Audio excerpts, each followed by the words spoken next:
Being a Jew is somewhat of an anomaly. For nearly 2,000 years since the Jews have been kicked out of Judah, or even before, it seems they have managed to sneak themselves into every hole in the wall in every society. Yet every one of those societies somehow found some creative way to make Jewish life miserable.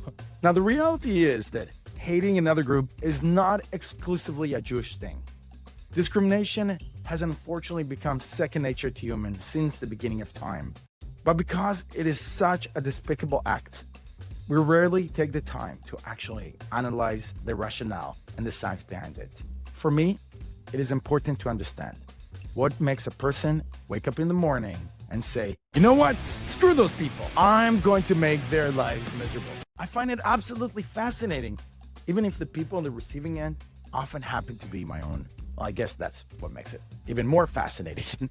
So in the tradition of many of my videos, I would like to break down the science and psychology of this phenomena.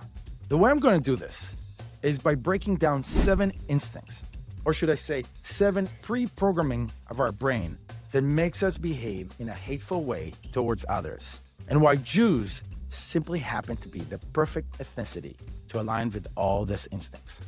Keep in mind that many other disfranchised groups also get hurt by those instincts, so this could be great information for many other oppressed minorities. But first, I will offer my usual disclaimer that for some, it might be frustrating to hear a somewhat emotionless analysis of what brings Jewish people and others so much pain. But I'm also hoping that being equipped with this knowledge might be a starting point to help people be less hateful. Plus, I feel that many of you would find it absolutely fascinating to understand how our brain works and what makes us do the things that we do. So before I start, if you find my video to be like no others, please don't forget to hit the subscribe button and the like button so I can make so many more of these videos. So let's start with our first instinct, bias. Like many other aspects of human behavior, bias has been built as a survival tool for humans since prehistoric time. The part of the brain that is responsible for biased ideas is the hippocampus, which is mostly known for remembering and learning ideas. In other words, bias is simply a learned behavior that was once the most important tool for survival by learning who or what is dangerous. Since we're born, the baby immediately associates the mother's language and the people who speak that language. This baby eventually associates with specific characteristics and features similar to the mom and the family. Once the child settles in with the group or the tribe is the one that brings on the next set of biases by teaching them what and who is safe for them. For example, in modern times, bias is the cognitive tool that helps our kids recognize and avoid that shady man who is sitting in a truck and offering candies. At least I hope this is a bias that most kids learn. In early settlers' time, knowing who were our tribe members and who were the others lets us know who could hurt us. If I'm not stating the obvious, tribes continuously fought each other. The unfortunate reality is that conflict and war are kind of the way the world regulates itself, so animals don't overpopulate. The drive for it is limited resources within a specific region where many species had to fight and still fight till today to survive.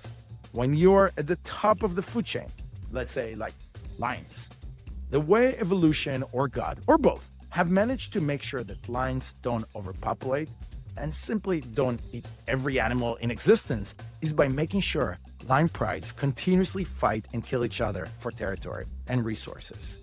Also within the same pride, they fight and kill each other for dominance. Now, does that remind you of another species? As another animal at the top of the food chain, humans instinctively fought over limited resources, territory, and dominance.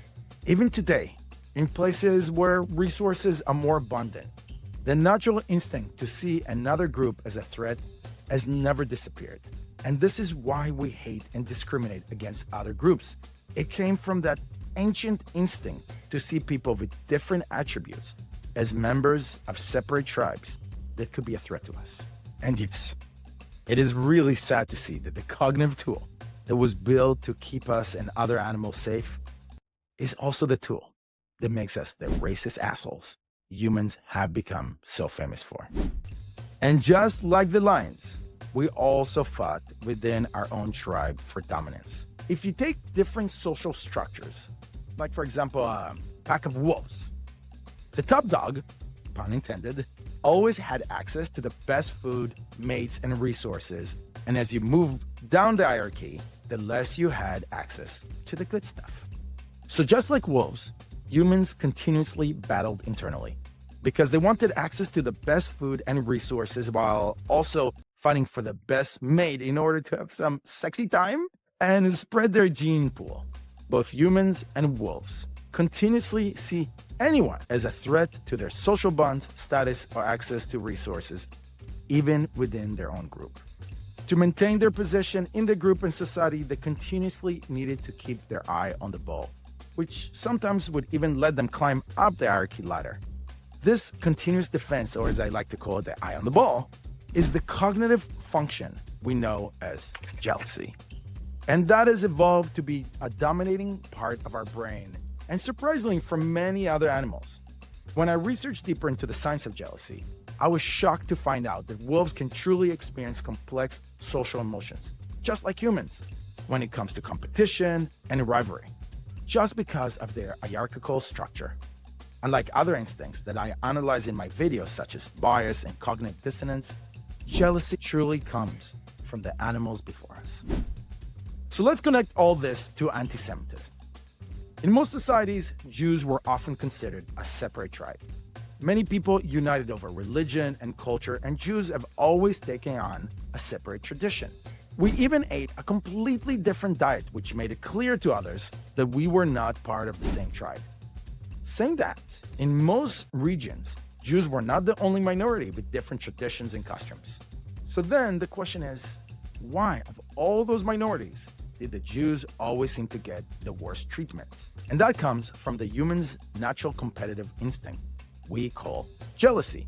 You see, Jews, by their own laws, needed to learn how to read and write by age 13, which is their bar mitzvah age. They were also encouraged to challenge their rabbis, where the kids with the smartest questions often end up being the next rabbis. Yeshivas in general forced the kids to study and work hard with their brains, which gave them a huge advantage over societies where the majority were often illiterate. This educational and critical thinking edge helped them create lemonades out of lemons, where often lemons were the only fruit that were permitted to use. But then the instinct of jealousy would get inflated when people started noticing the Jews had tons of lemonades. And for some strange reason, instead of enjoying the abundance of lemonades, people got more concerned that they will have a hard time competing in the lemonade business. This is, of course, a metaphor that represents different parts of Jewish history.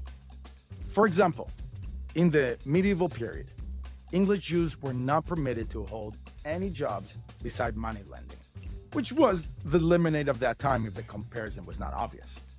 When the Jewish community got good at lending and collecting, which again, it is important to mention that it was the only way for them to put food on the table, they were accused of being cheap and controlling all money.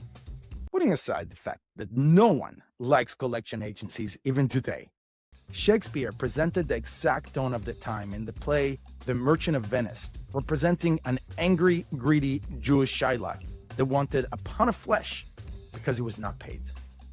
There is a more recent phenomenon during the turn of the 20th century where Jews again had limited opportunities, yet somehow found access to the movie industry. Because it was an open market, Jews have accelerated and changed the way we see movies and other forms of entertainment. Yet when there's a discussion about Jews and cinema, the discussion rarely goes into praising the amazing contribution the community has created. And it usually redirects itself into a discussion of how Jews run Hollywood. Maybe we can both stop these Hollywood Jew right. Putting aside that Hollywood Jews are some of the most apologetic, divisive Jews I've ever met. So the idea that there's some kind of industry controlling conspiracy, it's quite amusing. But I digress. Today, macroeconomics teaches us that the more people in your region are successful and educated, the better it is for the entire society. There are more jobs that they produce, there are more people that they can teach and mentor you, and also increase the need to learn more sophisticated skills, which in return, again, offers more knowledge and opportunities for the entire society.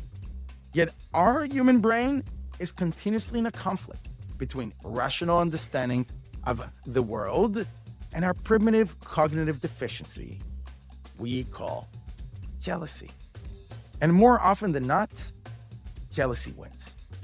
And tribes that are doing well and moving everyone forward are often frowned upon, which is kind of the hidden theme behind the Holocaust. And with that, we understand two major programmings of our brains that make people hate others. The first is our tribal bias, which sees other tribes or groups as a threat. And the second is jealousy, which comes from our natural instinct to fight for higher positions in our society and gain access to more resources. But it is important to notice that the Jews were not the only tribe that had done well, and for sure were not the biggest threat. Actually, when it comes to threat, Jews, most of the time, were and still are one of the least threatening groups. So the question is, why a tribe that is less of a threat would be attacked more? And this brings us to the third instinct of why this group of Semites are being attacked more than others. It is called operant conditioning, which simply means response based on some kind of positive or negative reinforcement. Human beings learn in two ways: cognitive learning, which involves knowledge acquired through learning and processing ideas, and associative learning, which includes this operant conditioning that I just mentioned, and that is learning through stimuli. So for example, if a kid touches a burning stove, they get burned and don't do it again. They could have learned it through cognitive learning and actually listened to their parents, but somehow it feels like they enjoy learning the hard way. The story of my life. One reason animals or early tribes backed away from a battle was because they got burned. They quickly understood that some specific animals or tribes were too big or too dangerous to battle, and they would only choose to go into that battle if they had no choice. Unless they're completely starving and desperate, lions will avoid hunting elephants or rhinos, even if they do consider them yummy. A deer or a gazelle are always on the menu. In the Western world, we have a clear indication that if we go after a fundamentalist extreme country or organization, for example, we will probably get a side effect of terrorism. And even if this fundamentalist extreme population would become a long-term threat, most people would choose short-term thinking and decide not to sacrifice their comfort and lifestyle to fight what they might think is not their battle. Some of us will go into what we call cognitive dissonance, where we are stuck in a place where our mind is not so comfortable with the actions that we choose. In this case, to do nothing because of threatening consequences. So in order to get out of that uncomfortable thought, we will need to ease our discomfort by rationalizing our actions. Eventually, many people will cheat themselves into thinking that fighting terrorism is actually the cause of terrorism. But that we'll have to explore in future videos when we talk about the science behind why Jews become self-hating. So I'm aware that the third instinct might sound a bit contradictory to the first. The first instinct is that we see other tribes as a threat, which leads us to instinctively hate others. But because of that, you would think that we would go after most threatening others. Yet somehow it is the least threatening others who get the biggest wrath. Yes, the human mind is complex. We do what we can to survive, or at least we function based on the instinct we developed when it was harder to survive.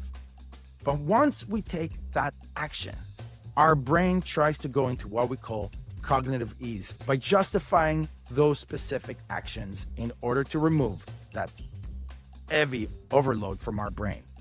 I will break down cognitive dissonance and cognitive ease later in this video because it is a crucial piece of science. So back to the topic. Am I comparing Jews to gazelles? Maybe. The reality is that often discriminating against most nations tends to reciprocate in violence. With Jews, the worst consequence is that they would beat the living hell out of you in chess. For 2,000 years, the survival of Jews was based on accepting the abuse, then returning to the ghettos and taking their revenge by building their own institutions while improving the economy. The worst thing that could happen to the oppressor is that he might have been fired by his Jewish boss, which unfortunately would lead to more jealousy and encourage others to hate Jews more. Until today, it is so easy to criticize Jews or Israel. Actually, the more Israel gets discriminated against, the more effort Israel puts to try and please the world. And don't think I don't appreciate a little bit of irony here, considering that this video was actually made during the Gaza and Hezbollah war. But even there, Israel needed to experience the biggest death toll since the Holocaust to start a full-out war with Hamas, and waited for 11 months of bombardment to start a battle with Hezbollah. There's never been a time in history when a nation has taken so much heat and done so much to avoid that war. Although I'm assuming some of the listeners here would never accept that argument, and that's okay. I would leave it to other videos to break down more. Yet outside the context of Israel, history has taught more tribes and countries that when you discriminate against Jews, they rarely get negative stimuli in return. So they get comfortable with dating Jews and often justify to themselves with whatever is the cause of the day. If capitalism was the enemy, Jews were part of the evil 1%. If socialism was bad, Jews were the communists that brought those poisonous ideas to us. If nationalism was important, Jews were always the other tribe. And if human rights is the topic of the day, Jews are the only oppressive colonial regime in the Middle East. In the world. Why Middle East? You see, the human brain is not just programmed to fear and eventually hate other tribes. It doesn't just make us resent people who are doing better than us and pick on tribes weaker than us. It also helps us justify these actions. What the hell is he talking about? And this is where I want to break down the idea of cognitive dissonance and the continuous need to transition to cognitive ease as the fourth natural instinct. Cognitive dissonance, which is basically the discomfort a person feels when their behavior does not align with their values or beliefs, is not a natural state for our mind. Our natural animal instinct did not let us get distracted by heavy thinking. Early men needed to make quick decisions, detect threats, and focus on gathering resources. The brain needed to operate in a kind of this low power mode to save mental resources when they needed it the most, such as during hunts, gathering, or potential confrontations with predators and rivals. Keeping in low power mode is what we call in psychology cognitive ease. Until today, our brain continuously tries to flow from cognitive dissonance or cognitive reload, which is when our brain is uncomfortable or overloaded, to cognitive ease. Our brain simply needed to be in cognitive ease so we would be ready to deal with the tiger that was looking at us funny. So yes, our brain always wants to flow in easy mode. And when it comes to us doing bad things to escape the shame and discomfort that loads our brain, it usually finds a way to justify it. This is a crucial concept to understand because we often misunderstand the people who do bad in this world. You know, the racists, the abusers, the dictators. We often see them as people who are comfortable with the idea that they are bad. When we think about the Hitlers and Stalins of the world, we think about evil characters that we see in cartoons that are happy to call themselves Dr. Evil or Doomsday. You know, the people that say, the cartoon bosses are perfectly happy to be bad as long as they get rich or take over the world. But in the real world, people rarely see themselves as bad. Hitler's deluded perception led him to think that he was protecting his Aryan people from the evil, greedy Jews. Stalin did not see all his killings as evil. He was simply promoting socialism and nationalism and defending his comrades. Anyone he killed was supposedly in his way to achieve his humble goal of making all humans equal. In the real world, very few people actually accept that they are evil. On a rare occasion, humans accept the discomfort that comes with their own wrong actions, maybe even take responsibility and learn from this situation. I know, pretty magical.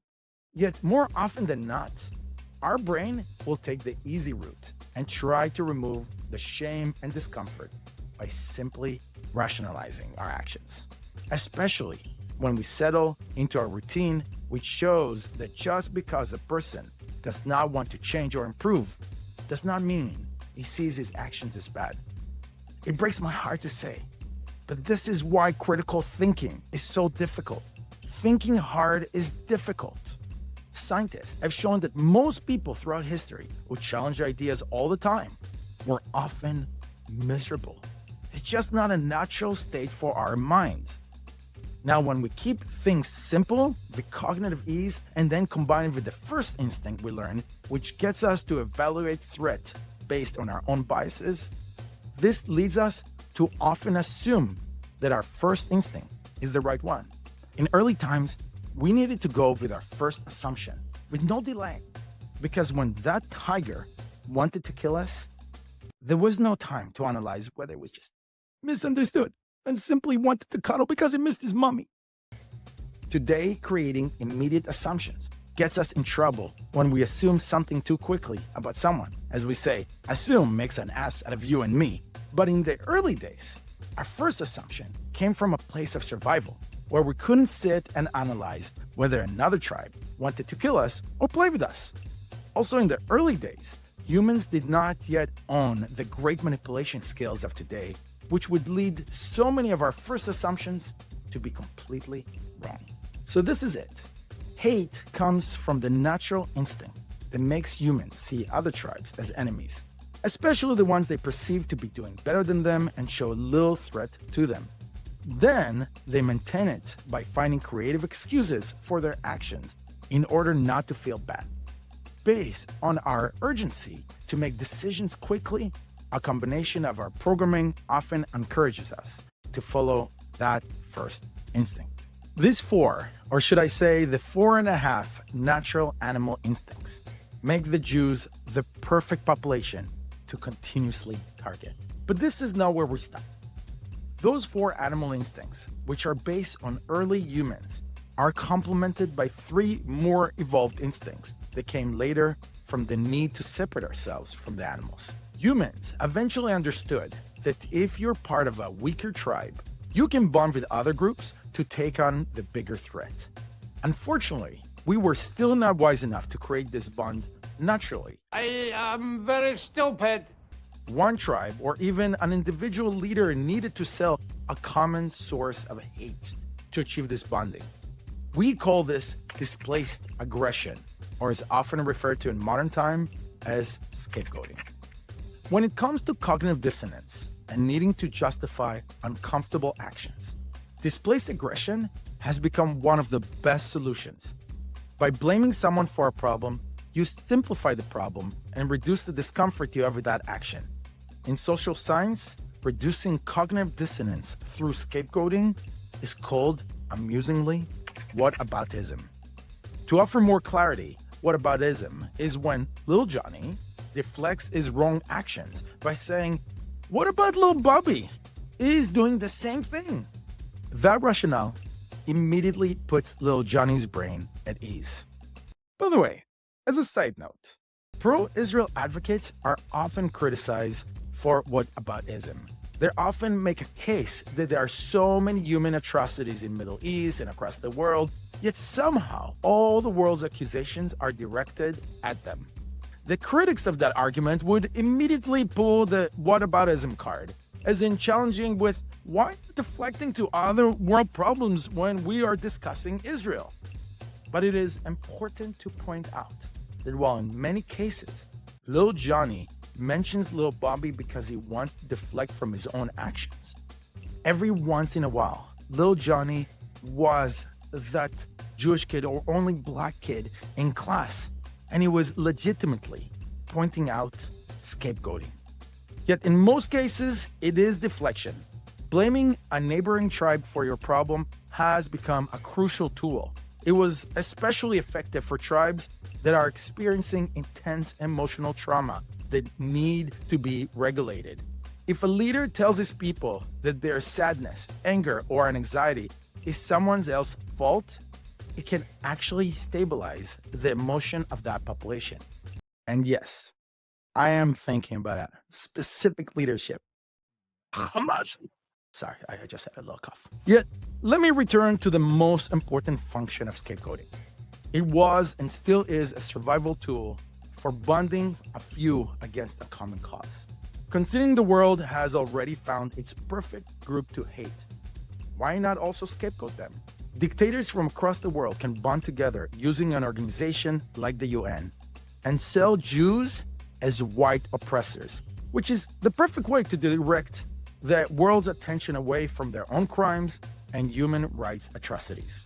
And going back to cognitive dissonance, many countries are stuck with the discomfort of knowing that they also have done some bad stuff to Jews in their history. Oh, and also probably done many other huge human rights atrocities across history. So for many people in those countries, instead of actually taking responsibility and maybe improving their situation, they much rather reduce their shame by trying to point out the Jews are equally as bad as them. The human brain makes us do some weird ass shit just to feel better about ourselves.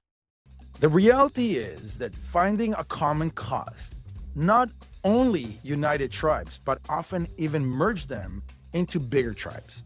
Going back to tribal bias, tribes eventually did get bigger and turn into countries and societies where humans start accepting more differences.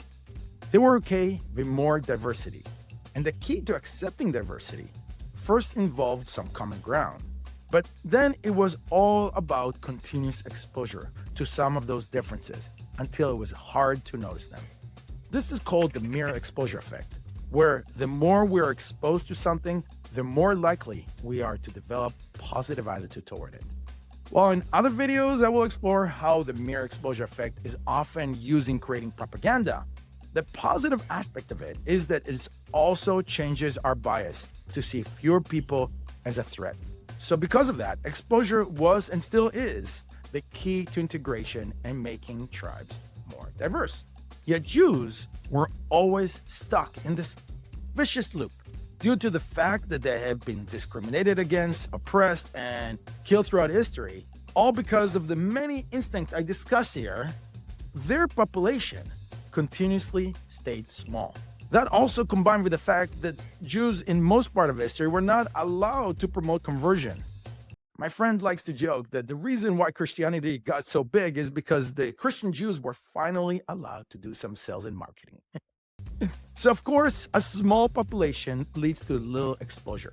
Most people have not met a Jew and certainly have not gotten to know one.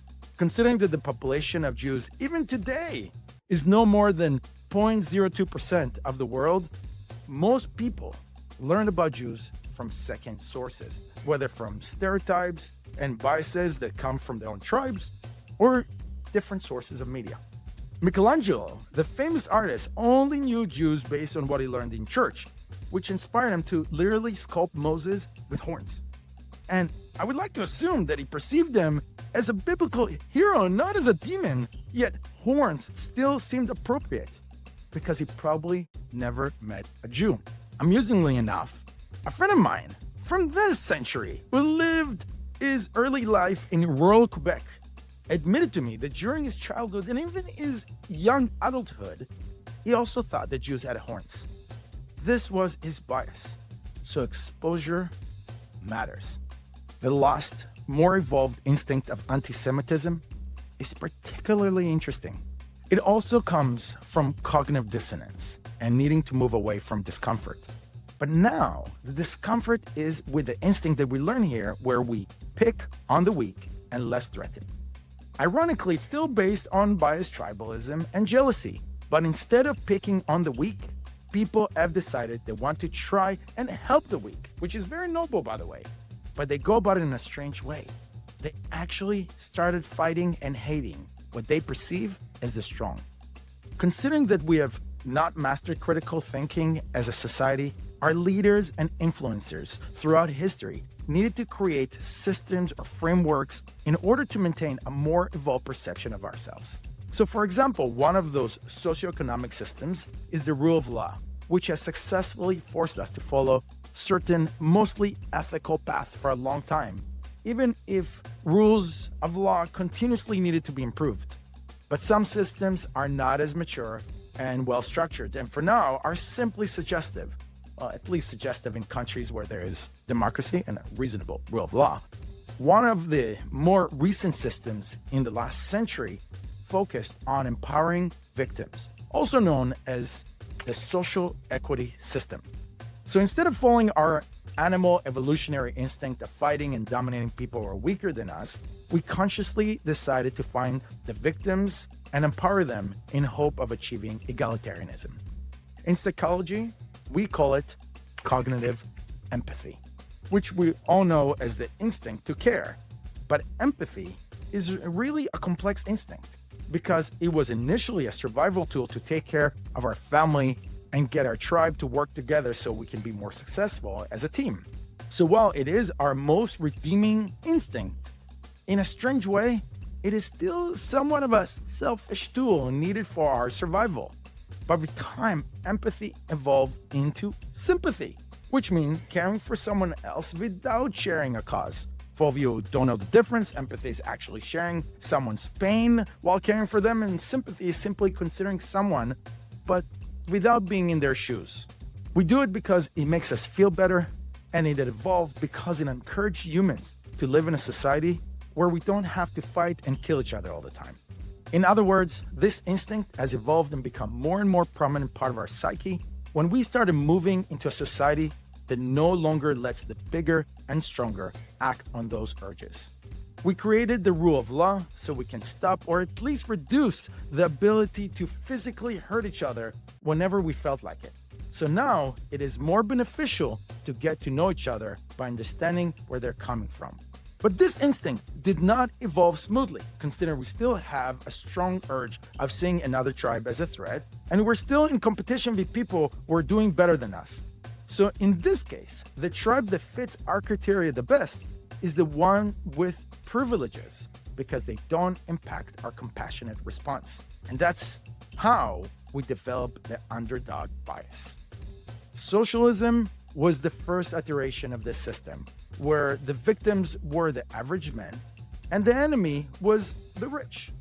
It later evolved to social justice, human rights, and fighting discrimination. In other words, a big portion of our society took on the interpretation that they must defend the victim against its oppressor. The victim is usually a member of an oppressed race, ethnicity, or gender. They even created a discrimination index called intersectionality to define who they need to defend more. And honestly, I'm not here to criticize this. I know tons of people see intersectionality and DI as a threat, and this video is not some subliminal message to criticize that system. I actually feel this system is simply in its infancy and just needs to be worked on and improved to truly attain the progress it intends to achieve.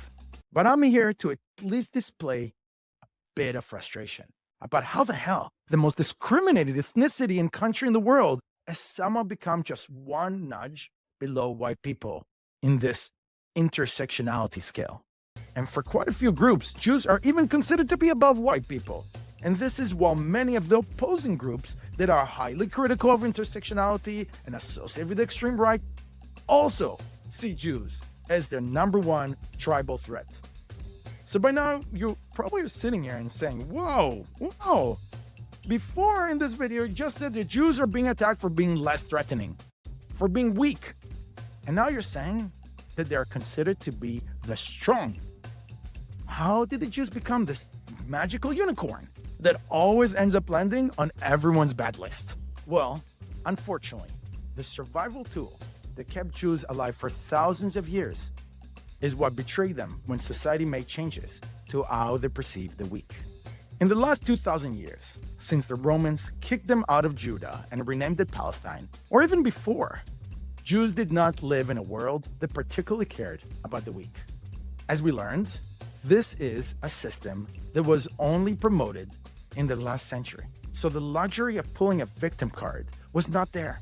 For lack of better words, Jews got abused, shook it off, and kept doing what they do best. As Jews, we continuously had to negotiate our survival with the colonizing population, and no one was interested in our sub story. As one great tweet by Dan Rosen points out, if you ever wonder why Jews are so neurotic, it's because chill ones didn't make it. Every Jew you meet is the descendant of a Jew 200 years ago. It was like, yo, the vibes are off. Let's get on the boat. The reality is that as Jews, we connect to our victimhood through stories of the past. But even our stories betray us. The moral of our stories is that we were victimized in the past, whether in Egypt, Judah, Germany, or Palestine. But now we're strong. That attitude is really good for the morale of the population to just keep on rolling. But it is not so great for this newly evolved tribal mentality of weak versus strong. While Jews put a lot of effort into reminding people about our past pains, we have been working so hard to succeed and integrate wherever we are, which leads both the others and even ourselves to keep on forgetting that we are continuously in danger and the most discriminated ethnicity in the world. And now when many Jews are awake and try to explain that we are indeed victims, very few people buy it, especially with our inherent success in the last few decades.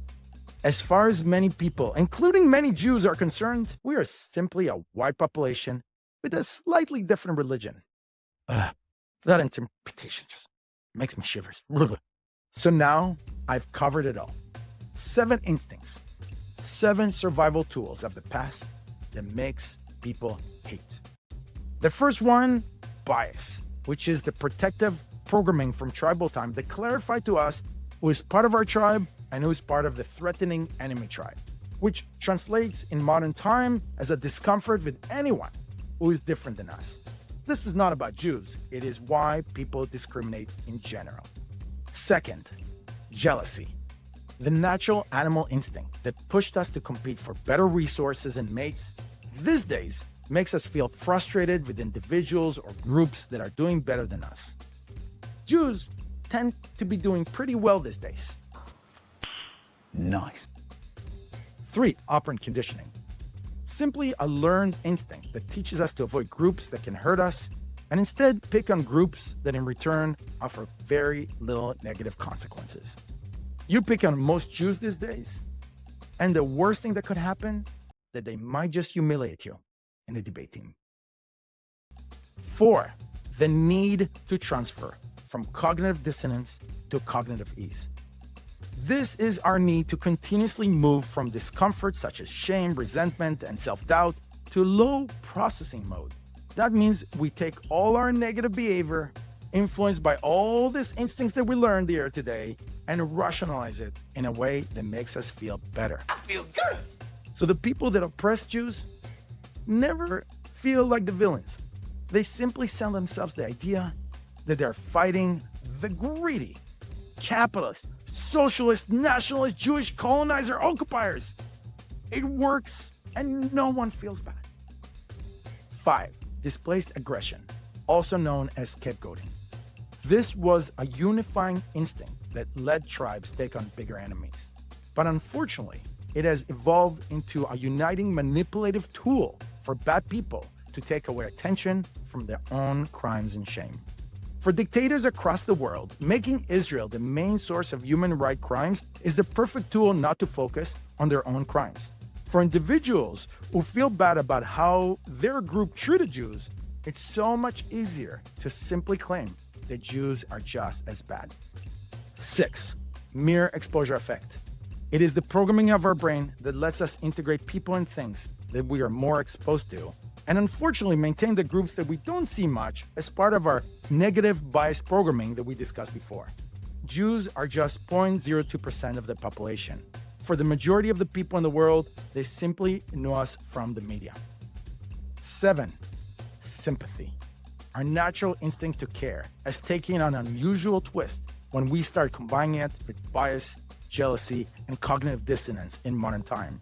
It has evolved not just to care about the weak, but to hate the strong. With the inherent success of the Jewish community in the last few decades, it has immediately put us in the strong category, omitting any other context of still being the most discriminated and victimized community in the world. There's also a bonus combination of bias-based tribalism and cognitive ease that encourages us to assume that our first instinct is the correct one. All this makes Jews the perfect ethnicity, religion, or country to discriminate against. And if this was not clear by now, I use the term tribes because that's where we started as people, but it has evolved to different groups, ethnicities, races, religions, and countries. So I've been using these terms interchangeably. I hope this gives you a real picture that while hate and anti-Semitism are choices that people make, they are fueled by brain programming that is, for the most part, based on past survival instincts. Understanding this will lead us to explore how we can improve the situation in future videos. But I want to leave you with one last food for thought. Our brain doesn't just offer the programming that lets us hate people. It also offers tools to accelerate and increase that hate. Because we're constantly in need of removing a load from our brain to reach this cognitive ease, we tend to pick sides on many topics. We stick with the party we vote for. We stick with the sports team we love. We even stick with our brand. Somehow, many of us take sides on Middle East politics, even if we often don't even know what we're talking about. Yet the surprising aspect is not only that we pick sides, but most of us stick with one side most of our lives. And the reason for that is because once we pick a side, sometimes simply because it was just a popular idea at the time, we often end up hanging with the crowd and listen to the media that reinforces our opinions. This is called confirmation bias. And these days, social media drastically increases that confirmation bias, that reinforcement with an algorithm that feeds you only information that fits your narrative. Social media is actually one of, if not the main reason why people are more divided than ever. If you understand that, then the obvious solution to stop the increased cycle of hate is to actually feed people with more source of information. Understanding what drives and accelerates hate might give you the right tools to break this cycle. Once you understand the programming of your brain, you can consciously oppose it. You can say, I no longer want to be a slave to my instincts. The theory is that in order to increase your critical thinking, to be more rational, you kind of have to accept that you're not a fully rational being. And I can appreciate this is a tough one to accept. Keep in mind that the pandemic of hate always starts with anti-Semitism, but spreads to all corners of society. And putting a stop to it will actually make a better world for all of us. I'm Sharon Quaitman, the Progressive Zionist. Please don't forget to like and subscribe and visit my site at israelactivist.com to learn so much more about the topic. And I hope you will join me one day in a world with less hate.